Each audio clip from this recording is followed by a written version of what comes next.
Bonjour everybody, my name is Pierre and I'm from a small town in Languedoc region called Carcassonne, where is the largest medieval castle in the world. I make wine, but I'm not the fifth generation of wine producer in France.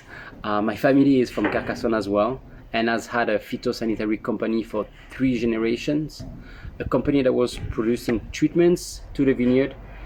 Even though it was a respected company involved at many levels in the life of the wine growers, I was not very keen on chemistry treatments at the very beginning, and I wanted, before getting involved in the family business, to understand better the wine world and the wine production. So I decided in 2008 to take a year off and travel the wine world through 18 different countries, 300 wineries and over 2,000 wines. So I definitely came back to motherland with a different point of view, a different view on viticulture, a different view on wines. So I talked to my father and we shortly decided to reroute the family business toward more organic production and to slowly disengage from this business to produce wine from Carcassonne. So in 2015, I created my own wine company called Pierre Tailleur de Vin. The idea was to create a line of micro-négociants wines in the beginning to be able in the long term to plant vineyard and have my own estate. So I decided to specialize in wine from the terroir of Carcassonne and Limoux, two terroirs that I really loved. I think they're very unique, very interesting region because it's one of the coldest microclimates in the warmest part of France. So the location of this terroir is unique because it takes its biggest influence from the freshness of the Pyrenees mountain in the south, but also from the humid and warm Marin wind, which blows off the Mediterranean Sea on the east coast, and the tempering, drier Cerce wind, which blows in from the Atlantic from the west coast. So this perfect harmony helps produce wine that are fresh, fruity, elegant, and also very representative of those two terroirs. This place allows me to produce a very different wine, and I can make a large variety of the beaten path wines. So I choose to offer here a new interpretation of the iconic Loire and Burgundy wines varietals grown in warmer climes to reveal a different side of their personality.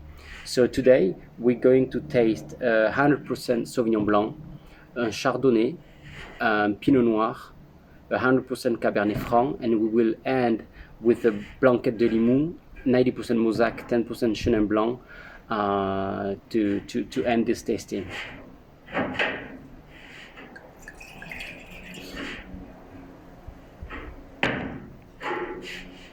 So the idea with this Sauvignon Blanc is to be crisp, but not too much, to be aromatic, but not too much as well.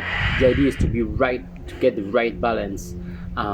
So what we do technically is we get rid of the gross lees to keep the must on the finest lees at a low temperature in order to develop the potential and aromatic complexity before the fermentation starts.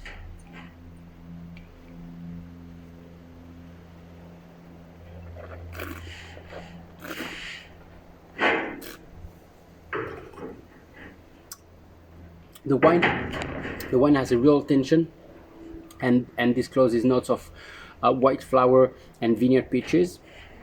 I would recommend this wine with avocado crab cake, for example, cod fritters or asparagus in butter.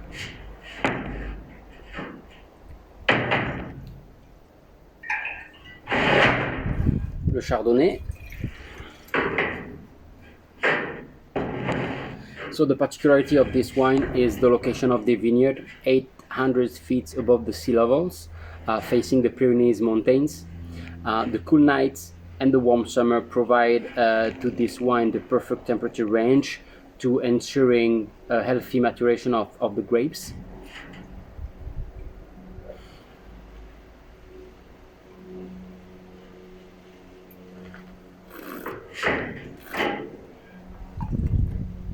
The wine is lush, smooth, and full on the palate, with a nice body and deliciously unctuous mouthfeel. I can recommend this wine with a grilled fish or fish soup, but as well a salmon burger will go very well.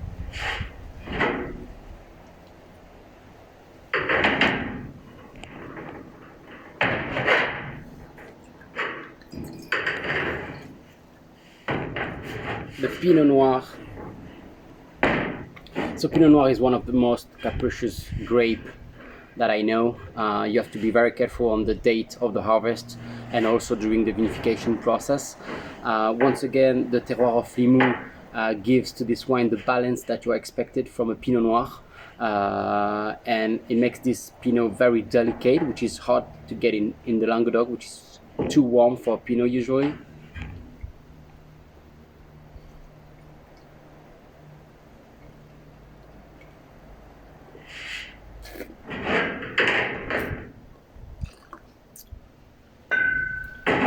So this wine is fresh and very juicy on the palate with a lovely tension, some notes of tangy fruit, and a quite long finish.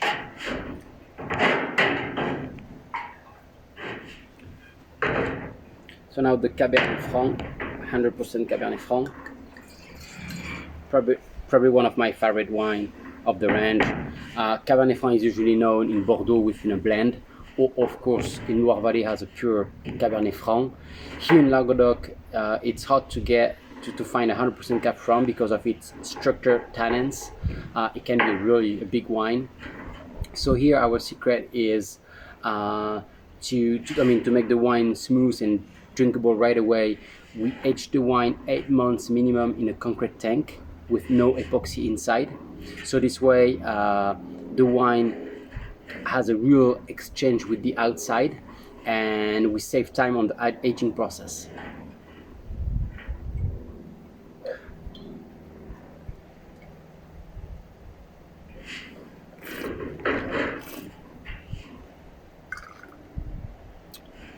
The wine is deep, unctuous on the palate, a lot of notes of different spices, a big fruit as well. I can recommend this wine with a shoulder of lamb, or your favorite piece of red meat, which goes also very good, very well. Now we're gonna end our tasting with the sparkling wine. It's a Blanquette de Limoux, 90% Mauzac, 10% Chenin Blanc. Mauzac is a local grape from Limoux. It's unique. It's a grape that you can find only in the Blanquette, not on the Crémant. I mean, you can find it, but in a slow, very small proportion. So this Brut Nature zero dosage is vintage. So Brut Nature zero dosage means that we don't add any sugar within the expedition liquor. So this wine is technically under 3 grams of sugar. It's vintage 2016, and this sparkling wine is a méthode traditionnelle or méthode champenoise. That's what we call it. And it spends 24 months, 2 years minimum on the lees. Usually a Blanquette de Limoux is aged 9 months and is drunk right away.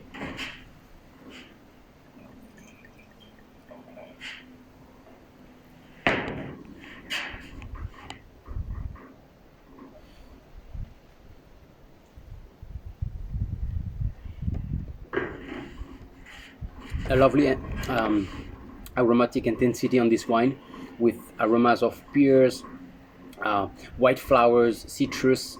I would recommend this wine with a plain roasted fillet of your favorite fish, or an aperitif to open the taste buds, obviously.